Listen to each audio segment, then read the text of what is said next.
Hello নমস্কার এবং welcome বন্ধুরা।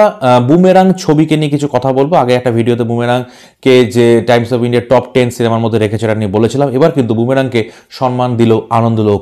তারা কিন্তু এই ছবিটাকে 4টে ক্যাটাগরিতে নমিনেট করেছে: best film, best actor, best actress এবং বেস্ট ডিরেক্টর। অর্থাৎ সৌভিক কুণ্ডু নমিনেশন পেয়েছেন, জিৎ পেয়েছেন, রুক্মিণী মৈত্র পেয়েছেন এবং বুমেরাং ছবিটিও পেয়েছে।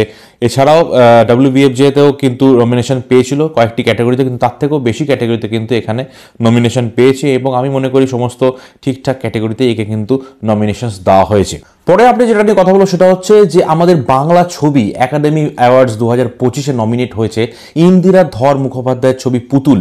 এই ছবিটি কিন্তু 2025-এর একাডেমি অ্যাওয়ার্ডসের জন্য নমিনেটেড হয়েছে। এটা কিন্তু খুব আনন্দের খবর যে এই প্রথম কোনো বাংলা ছবি কিন্তু একাডেমি অ্যাওয়ার্ডসে নমিনেশন পেল। এটা আমাদের কাছে খুব গর্বের বিষয় এবং খুব আনন্দের বিষয়।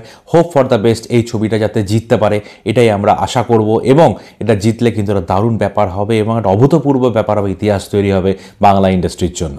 পরের যে আপডেটটা নিয়ে কথা বলবো সেটা হচ্ছে অঙ্কুশ বিক্রম চ্যাটার্জি এবং সুস্মিতা চ্যাটার্জির আপকামিং ছবি নিয়ে। ডিরেক্টর হচ্ছেন রাহুল মুখার্জি, যাকে আপনারা কিশমিশ ছবিতে দেখেছেন। কিশমিশ ছবিতে দেব রুক্মিণীর এই ছবিটা তিনি ডিরেক্ট করেছিলেন। এছাড়াও তার একটি ছবি ফ্লোরে গিয়েও মাঝখানে বিভিন্ন বিবাদে আটকে গেছিল, যেটা বুম্বাদা এবং অনির্বাণ ভট্টাচার্য থাকার কথা ছিল। কিছুদিন আগে সেটা নিয়ে বেশ কিছু ইস্যুস হয়েছিল ডিরেক্টরস গিল্ডের সঙ্গে। সে রাহুল মুখার্জির ছবি, নেক্সট ছবি রমকম ছবি, যেখানে ত্রিকোণ প্রেম দেখানো হবে অঙ্কুশ, বিক্রম এবং সুস্মিতা চ্যাটার্জির মধ্যে। এটার শুটিং হবে 2025-এর সেকেন্ড হাফে এবং রিলিজ পাবে কিন্তু 2026-এর ফার্স্ট হাফে, যতদূর জানা গেছে। সো বন্ধুরা, আপনাদের এই আপডেটসগুলো কেমন লাগলো অবশ্যই জানাবেন। ভিডিওটি ভালো হলে চ্যানেলটি সাবস্ক্রাইব করে পাশে থাকবেন। দেখা হবে নেক্সট ভিডিওতে। বাই।